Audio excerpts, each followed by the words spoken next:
The sun burned down on the narrow streets of Lisbon, turning every stone into fire. A small girl darted through the crowd, bare feet slapping against the cobblestones, her thin arms balancing a plastic crate filled with water bottles that had long since lost their chill. Her name was Lena. She was 10 years old, and before the day ended, she would make a choice that would change everything, one that would save a life and destroy her innocence in the same breath. What would you do if the only way to save the person you loved most was to break the one promise you swore never to break? Keep watching, because what happens to Lena will make you question what right and wrong really mean. That morning had started like all the others, with her mother's coughing echoing through their attic apartment. The sound was sharp, wet, and terrifying. The doctor at the clinic had said it was a lung infection that needed medication immediately. Without it, her mother wouldn't last a week. The hospital demanded a deposit, €200. Lena had 23. She counted it over and over again in the dark last night, whispering to herself that tomorrow she'd find the rest. She left home at dawn, tucking her mother's silver locket beneath her faded yellow dress. The pendant was small, engraved with a strange crest she didn't understand. Never lose this, her mother had told her. It's the only thing that connects us to where we came from. Lena didn't know what that meant, but she wore it always, even when she was hungry, even when she slept. By noon, the market was a war zone of sound, shouting vendors, crying babies, engines sputtering, and the unrelenting blaze of the Portuguese sun. Lena weaved through the chaos, offering bottles to passers-by. Cold water. 50 cents, she cried, her voice hoarse. Most people ignored her. A few smiled sadly. Others brushed past as though she were invisible. A tourist couple bought one bottle and told her to keep the change. €2, not even close. The hospital clock was ticking in her head. Every minute her mother's breathing was getting worse. Her stomach growled. Her throat burned. She whispered, "Just a little more, just enough." At the corner of the square, she spotted him. A tall man in a dark gray suit stepped out of a black Mercedes, speaking into his phone in low, commanding tones. His shoes gleamed. His watch looked like it could pay her mother's bills for a year. He was the kind of man people made room for. Lena watched as he reached into his pocket for a card, distracted, and his wallet slipped out unnoticed, falling onto the hot pavement. For a long second, nobody moved. The wallet lay there, sunlight glinting off the leather. She froze. Her mother's voice echoed in her head, "Never steal Lena, no matter how hard it gets." She took a step forward, then another. The crowd swirled around her, the city buzzing with indifference. She glanced toward the sky. "I'm sorry, Mama," she whispered. And she picked it up. The instant her fingers closed around the wallet, her heart exploded in her chest. She turned and ran. Shouts rang out behind her. "Hey, stop that girl!" She didn't look back. The streets blurred. Her bare feet pounded over stone, through puddles, past startled vendors. A hand reached for her shoulder. She ducked under it and kept running. She turned down an alley behind the church, heart hammering, lungs burning. When she was sure no one had followed, she collapsed behind a stack of wooden crates. Her hands shook as she opened the wallet. Inside were bills, so many bills she couldn't count them all, and shiny cards with gold lettering. Her reflection trembled in one of them. "This could save her," she whispered. She looked up at the statue of the Virgin Mary, perched in the church courtyard, her stone face serene. "Please forgive me. I'll give it back. I promise." Her voice cracked. "Just let her live." She clutched the wallet to her chest and ran toward the hospital. By the time she arrived, the air smelled of antiseptic and desperation. Nurses rushed between patients. A mother sobbed quietly in the waiting area. Lena went straight to the front desk, slammed the money down with trembling hands. "Please, my mother. Clara Novak, she's upstairs. She needs medicine, please." The nurse blinked in shock. "Where did you get this, sweetheart? It doesn't matter. Please use it." The woman hesitated, then called for the doctor. Within minutes, they were wheeling her mother into a treatment room. The relief hit Lena like a wave. She sank to her knees in the hallway, whispering, "You're going to be okay, Mama." But as the adrenaline faded, another feeling crept in: fear. The man would notice. He'd report it. They'd find her.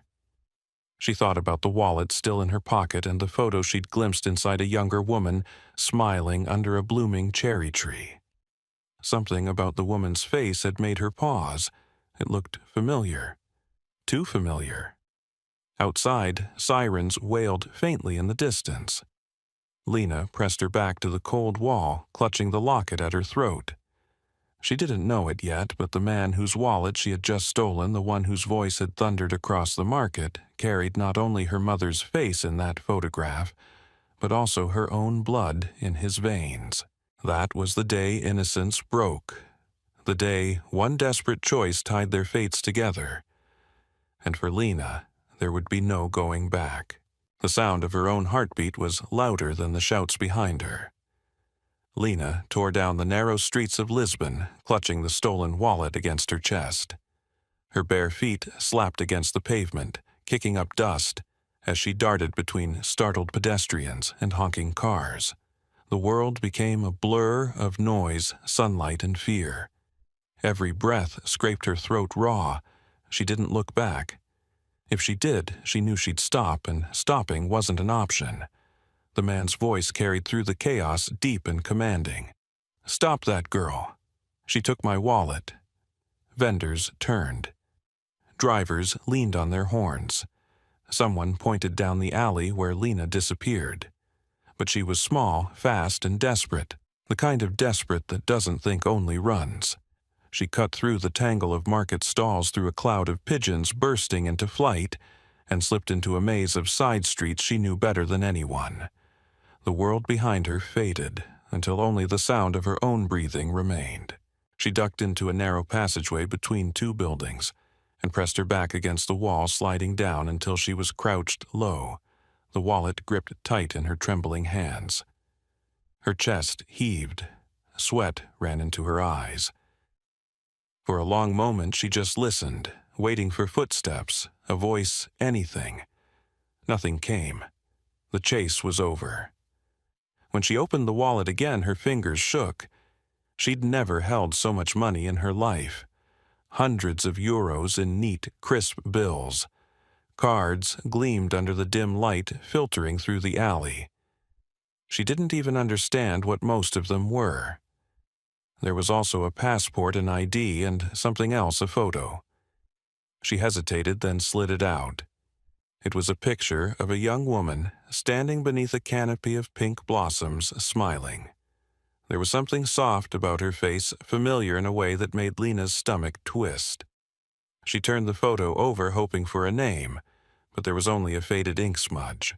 She shoved it back and closed the wallet, guilt creeping up her throat like bile. "God," she whispered, clutching it tight. "Please forgive me. I'll give it back. I swear I will." She closed her eyes and saw her mother's face, pale, sweating, struggling to breathe in that tiny attic room. "But please not before I save her." Lena pushed herself to her feet and ran again, this time toward the hospital. Her legs felt heavy, her lungs on fire, but she didn't slow down. The thought of her mother lying there alone fueled her like lightning. When she finally burst through the hospital doors, her vision blurred.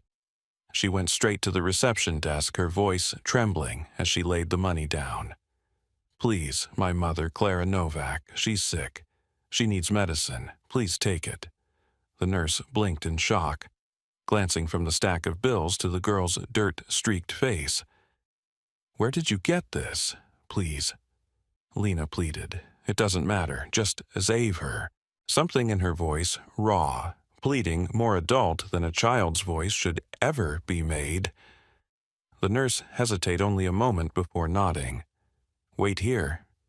Within minutes, a doctor appeared. There was a flurry of movement voices shouting orders, the squeak of wheels on tile. They rushed her mother into a treatment room. Lena followed until a nurse gently held her back.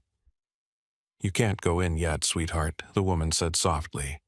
"Let them work." Lena sank onto a wooden bench, her knees weak with relief and fear. The wallet was still in her lap. She stared at it as if it were alive. Her mother was finally being treated. The nightmare might end, but what she had done, what if the man called the police? What if they came for her? The hospital cameras, the people in the market, they'd seen her face. She could already hear her mother's voice in her head.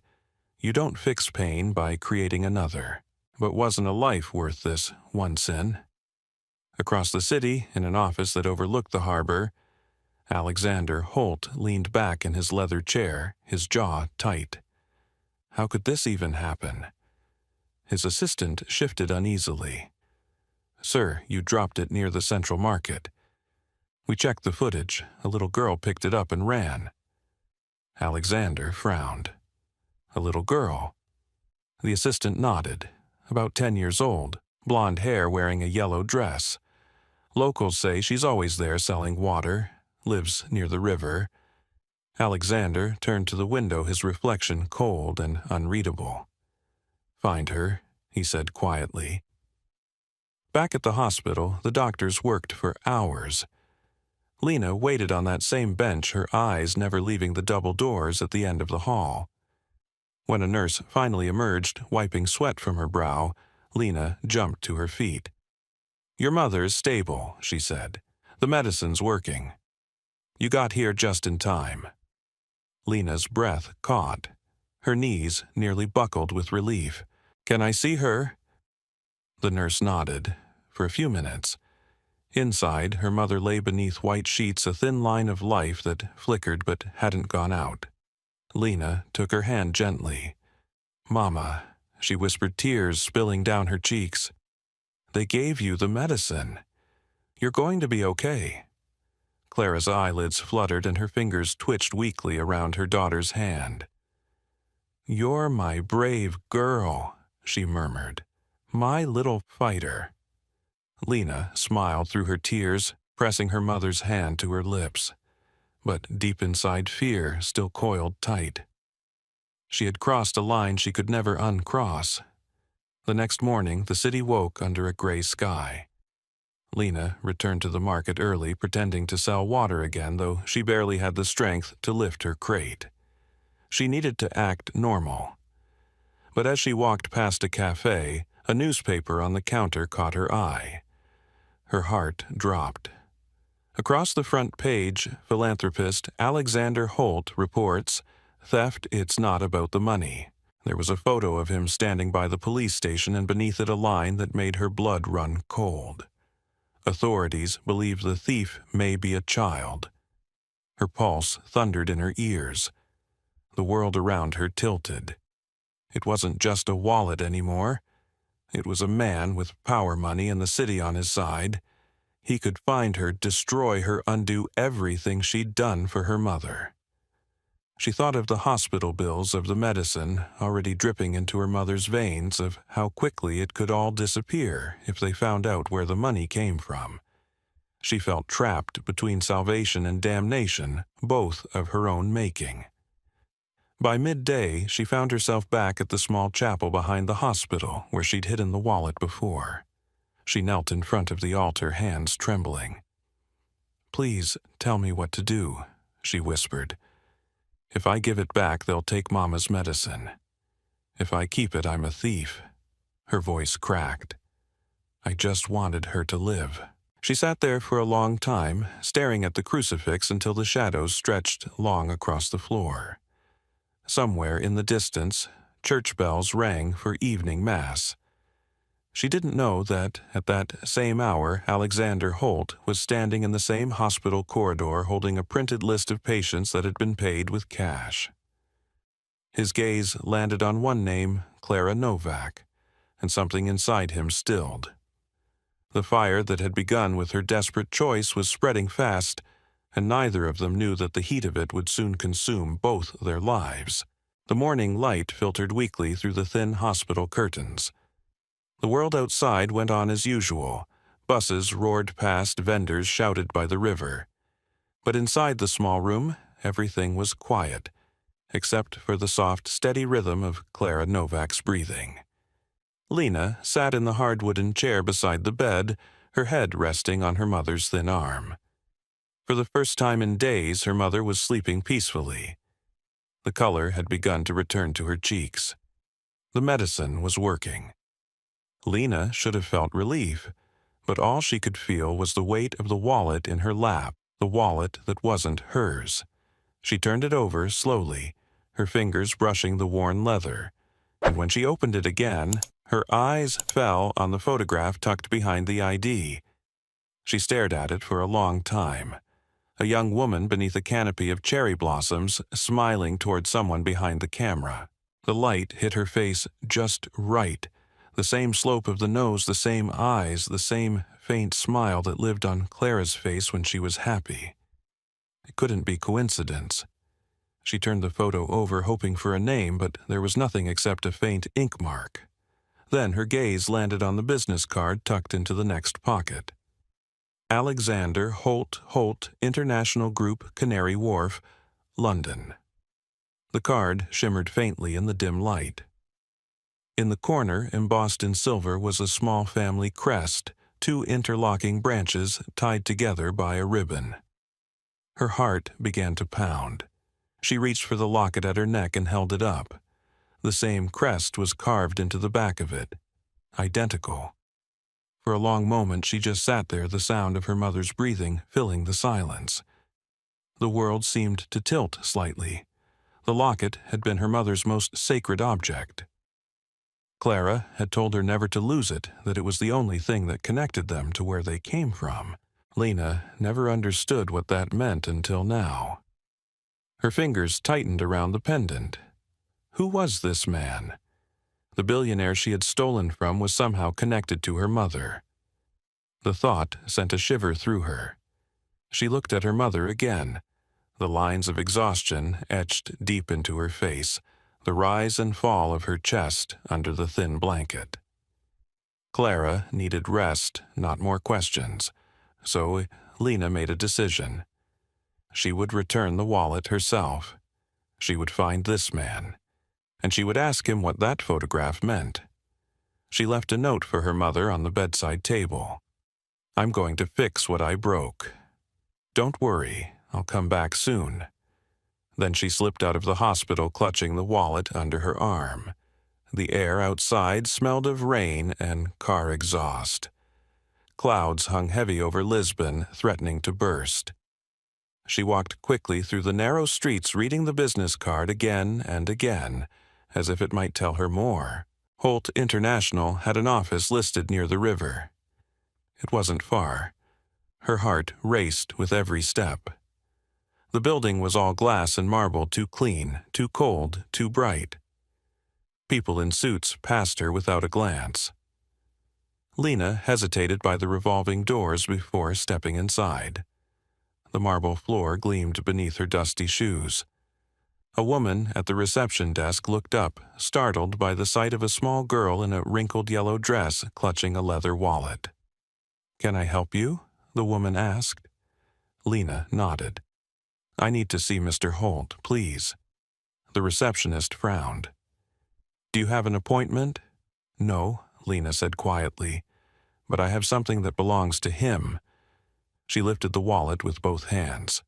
The woman froze for a second, then motioned for her to wait. She picked up the phone and spoke quickly in low tones. When she hung up, her eyes fell on the silver locket resting against Lena's collarbone. "That's a lovely necklace," she said. "My mom gave it to me," Lena replied. The woman's brow furrowed. "You said your name is Lena. Lena Novak." The receptionist's hand hesitated on the phone again. She looked like she wanted to ask something but didn't. Mr. Holt just returned to the building. "Wait here." A few minutes later, the elevator doors slid open across the lobby.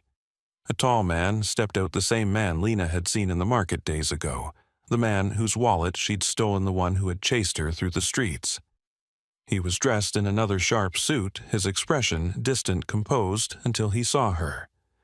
He stopped mid-step. His gaze dropped to the wallet, then to her face, then to the silver locket glinting faintly under the lights. For a long, unbearable second, neither of them spoke. Lena swallowed hard. "I'm sorry," she whispered. Her voice trembled. "I took it. I didn't mean to, but my mother, she was dying. I had no choice." The words came out all at once, desperate, almost choking. She thrust the wallet toward him. "Here, I brought it back. Every cent that's left. You can take it all." Alexander Holt's jaw tightened, but his eyes softened. "What's your name, Lena?" "Lena Novak." Something flickered in his expression. Confusion first, then something deeper, something almost like recognition. "Did you say Novak?" Lena nodded. "My mom's name is Clara Novak. She's in the hospital." The air between them shifted. Holt's face went pale. He reached into his pocket and pulled out the same photograph Lena had seen earlier. He placed it on the counter, turning it toward her. "Is this your mother?" Lena's breath caught. "Yes, that's her, when she was younger." For the first time since the day she stole his wallet, Lena felt fear give way to something stranger, disbelief. Holt stared at the photograph, then at the girl, as if the universe had just played a trick on him. He turned to the receptionist. "Clear my schedule." His voice was quiet but firm. "Now." He gestured for Lena to follow him toward the elevator. She hesitated, uncertain. He noticed and said, "You're safe. I promise." They rode in silence to the top floor. The elevator walls reflected them side by side, a man who looked like he belonged to another world, and a barefoot child who didn't belong anywhere. When the doors opened, he led her into his office overlooking the Tagus River. The space was sleek, filled with sunlight and framed photos of people in suits shaking hands. He gestured for her to sit. "Tell me everything," he said. And she did every word, every moment, from the first cough to the hospital bill to the fall of his wallet in the market square. She didn't cry this time. She just told the truth, her voice steady and small. When she finished, Holt sat very still.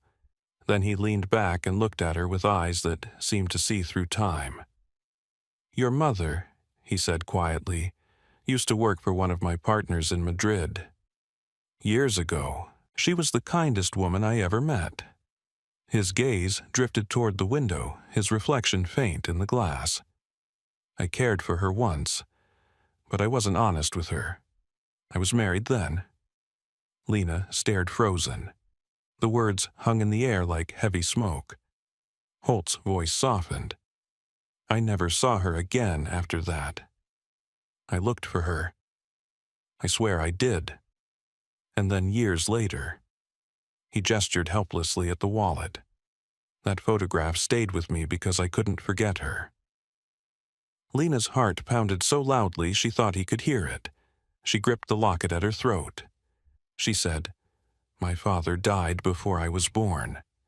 He looked at her and his eyes filled with something raw and unmistakable. "She was protecting you," he said. And maybe she was protecting herself too. The truth landed between them, quiet, undeniable, and alive. The man she had stolen from wasn't just a stranger. He was her father. For a long moment, neither spoke. The river shimmered in the window behind them.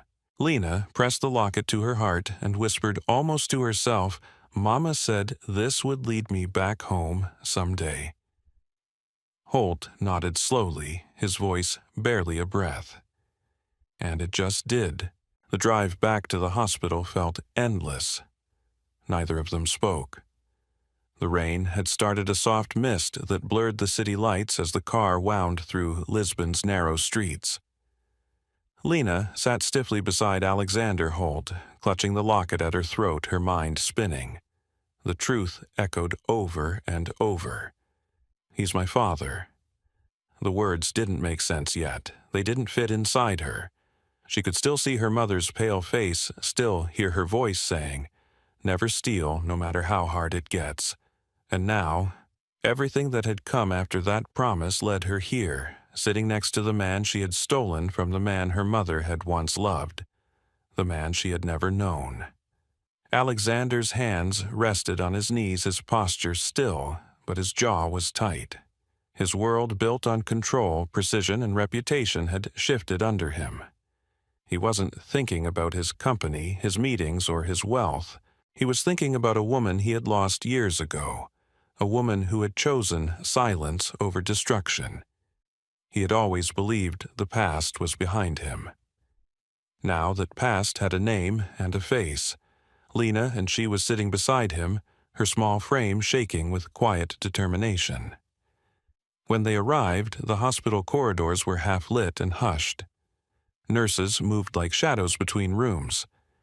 Lena led the way to her mother's ward. The air smelled faintly of antiseptic and rain.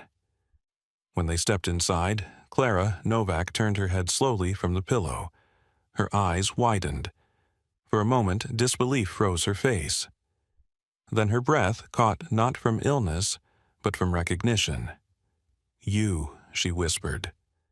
Her voice cracked like paper tearing. She pushed herself upright, wincing with the effort. "Who let this man in here?" Lena stepped forward. "Mama, please." But Clara's voice rose sharp and trembling. Get out, Alexander. You have no right to be here." He didn't move. His gaze softened, full of something close to grief. "Clara," he said quietly, "I didn't know." If you had known," she interrupted, her hand trembling as she pointed at him, "you would have done exactly what you're doing now, showing up when it's too late." Tears welled in her eyes. "You don't get to walk in here and pretend you care.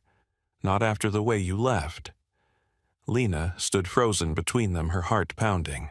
"Mama, please stop yelling. You'll hurt yourself." Clara's breath came in shallow bursts. "Do you know who this man is, Lena? He's the one I told you about, the one who made promises he didn't keep." Lena turned to Alexander. "Is it true you left her?" He looked at the floor, his voice low. "Yes, but I didn't know she was pregnant. She disappeared before I found out. I tried to find her, Clara. I swear I did." Clara gave a small bitter laugh. "You didn't look hard enough." He stepped closer to the bed, his tone gentle but steady. "Maybe not, but I'm here now, and I want to make things right. There's no fixing the past," Clara said. Her voice wavered, but her eyes were steady. "You think money can erase years of pain? You think you can walk in here and be her father now?" Lena's small voice broke through the tension. "Stop." Both of them turned to her. Tears streaked her cheeks. "I didn't steal because I wanted money. I stole because I was scared of losing you, Mama. I promised you I'd never steal, but I broke it to keep you alive. And if I hadn't, you'd be gone." Her voice trembled. "And now he's here. Maybe God wanted this." The room went silent, except for the faint hum of the machines. Clara covered her face with one hand, shoulders shaking. Alexander stood at the foot of the bed, helpless. For a long moment no one spoke. Then Clara lowered her hand, her voice quieter, almost tired. "You're her father, yes. I can't change that. But she's my daughter. I raised her. I kept her safe. I carried her through everything alone. You can't come back now and rewrite that." Alexander nodded slowly. "I'm not trying to take her from you." His voice was steady, stripped of pride. "I just want to help. I owe you both more than I can ever repay." Clara studied him for a long moment. There was no forgiveness yet, but something in her expression softened, a kind of weary acceptance. "Help her," she said finally, not me. I've already made my peace with what life gave me. But she deserves better. If you want to do something, give her the chance I couldn't. Lena moved to her mother's side and took her hand. Mama, don't talk like that. You're going to get better. Clara smiled weakly. Maybe I will. Maybe I won't. But you'll live. That's what matters. Her eyes turned to Alexander. If you mean what you say, prove it. Not with words, but with what you do for her. Alexander nodded once his throat tight. I will. He turned to Lena. You have my word. Outside the room, the hallway seemed colder. Alexander leaned against the wall, his hands shaking slightly, the weight of a promise pressing down on him. For years, he had built walls around his life, brick by brick, convincing himself that success meant redemption. But now, redemption looked nothing like a boardroom or a charity gala. It looked like a little girl with her mother's eyes, and a courage he'd never earned. Later that night, he stood by the hospital window overlooking the river. The rain had stopped, and the city shimmered under the streetlights. Behind him, he heard a faint sound, Lena's footsteps. She joined him by the glass, her reflection small beside his. Are you really going to help us? She asked. He turned toward her, meeting her gaze. Yes, I'll make sure your mother gets everything she needs. And you'll go back to school. You'll have a home that's safe, a future that's yours. She studied him for a moment as if trying to decide whether to believe him. Then she nodded slowly. Mama said, life is like a thread. Sometimes it breaks before the cloth is done. Maybe this is how it gets fixed. Alexander smiled faintly, though his eyes were wet. Maybe it is. When he left the hospital that night, he didn't feel like a billionaire. He felt like a man who had been given a second chance not to erase the past, but to carry it to make it matter. And as he stepped out into the quiet street, the promise he had made echoed in his chest. It wasn't a promise to the world or to his wealth. It was to the two people who had unknowingly held his heart all along, Clara and the little girl who'd stolen it back. The days that followed moved with a quiet rhythm like a new song Lena was still learning the words to. Clara grew stronger each morning, her color returning, her laughter soft and rare, beginning to fill the small hospital room again. Alexander kept his promise. The bills were paid, the medicines continued, and the doctors began speaking in hopeful tones. He never made a show of his generosity. He simply appeared when he was needed, and when Clara was discharged, he was there again, waiting by the doors with a gentle smile and a car that gleamed under the Lisbon sun. But Clara refused the car. We'll take a taxi, she said, her voice steady but kind. I'm not ready for your world yet, Alexander. He didn't argue. He simply nodded, opened the taxi door for her himself, and followed them home in silence. The small apartment still smelled faintly of damp wood and detergent. The paint was peeling, and the roof leaked when it rained. But to Clara it was home, a place built with her hands, her sacrifices, and her stubborn hope. She sat on her bed looking around the room as if seeing it for the first time. It's not much, she said softly, but it's ours. Alexander looked at the cracks in the walls, the thin curtains fluttering in the wind, and something inside him shifted. He had built skyscrapers, owned estates across Europe, yet nothing he'd built had ever felt this alive. You shouldn't have to live like this, he said quietly. Let me help you start fresh. But Clara shook her head. You already have. I don't need a mansion, I just need peace, and for Lena to have a chance. That chance came sooner than anyone expected. Within weeks, Alexander had arranged for Lena to attend one of the best schools in the city, the kind of place she used to stare at from across the street. The first morning she wore her new uniform, Clara stood behind her adjusting the collar with trembling hands. You look beautiful, she whispered, like the girl I dreamed you'd become. Lena threw her arms around her mother and held her tight. When they stepped outside, Alexander's car was waiting at the curb. This time, Clara didn't protest. She placed a hand on his arm and said, "Thank you." The months that followed rewrote their lives in small, graceful ways. Lena excelled in school. Her teachers admired her curiosity, her quiet strength, and the way she listened before she spoke. Alexander visited every weekend. Sometimes he brought books or flowers, sometimes just himself, and an eagerness to hear about her week. He never tried to take her from Clara. He respected the boundaries Clara had drawn, grateful just to be part of Lena's world. On Saturday mornings, they'd walk through the park together, father and daughter, the unspoken years between them, slowly filling with laughter, stories, and forgiveness. Clara, true to her word, rebuilt her independence. With a small loan from a local charity, she opened a tiny flower shop near the market.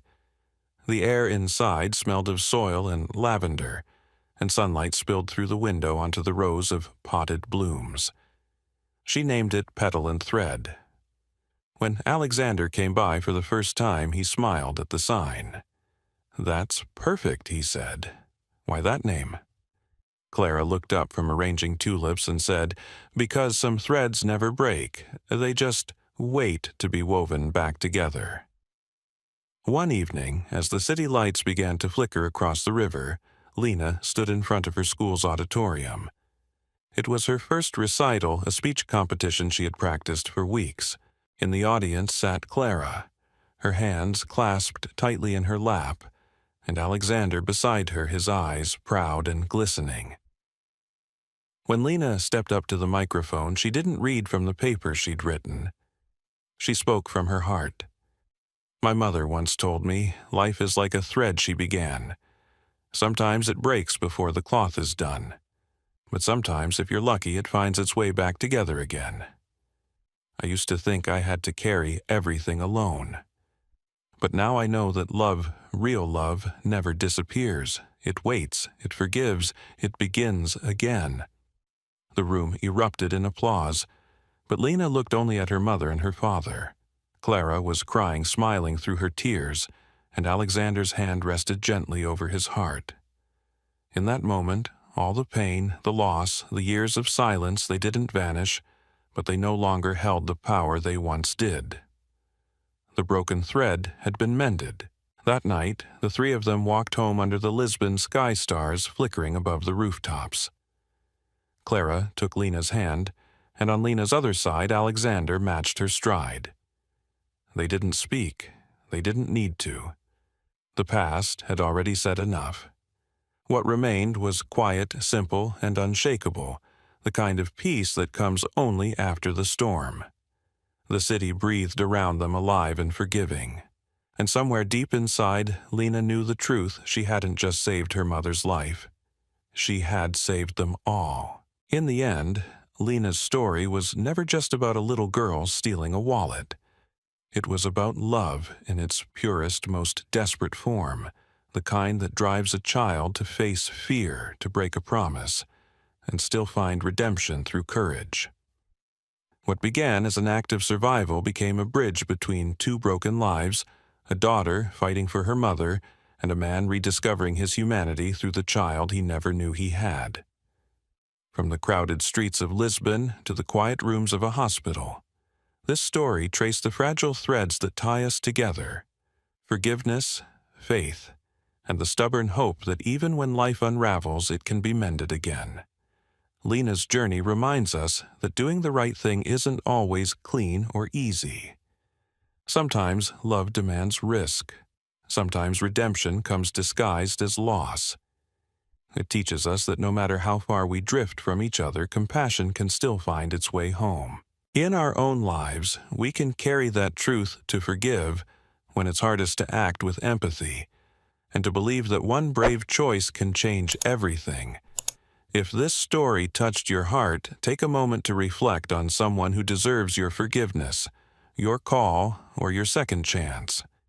And if you want to hear more stories like this, stories that heal, inspire, and remind us what humanity truly means, Make sure to subscribe to our channel and turn on notifications. Your support gives us the strength to keep creating stories that touch souls and bring hope back into the world.